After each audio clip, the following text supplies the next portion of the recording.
বাঁকুড়ার বুকে প্রকৃতি আর মানুষের হাতে গড়া এক অনন্য বিস্ময় মুকুটমণিপুর।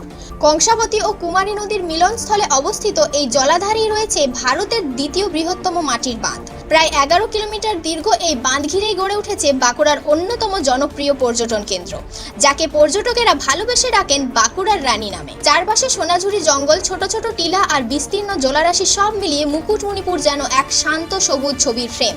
এই পর্যটন কেন্দ্রের প্রধান আকর্ষণ অবশ্যই কংসাবতী নদী।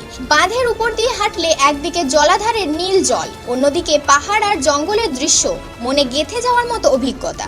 পর্যটকদের কাছে আরও এক বড় আকর্ষণ বোটিং। কংসাবতী আর কুমারী নদীর মিলিত জলে নৌকা বা লঞ্চে ভেসে বেড়ানোর আনন্দ অন্যরকমই। বাঁধের মাঝখানেই রয়েছে ছোট্ট টিলা পরেশনাথ পাহাড়। এখানে রয়েছে জৈন ও হিন্দু দেবদেবীর মূর্তি, যা পর্যটকদের পাশাপাশি ভক্তদের কাছেও আকর্ষণের কেন্দ্র। প্রকৃতি প্রেমীদের জন্য রয়েছে বনপুকুরিয়া হরিণ পার্ক,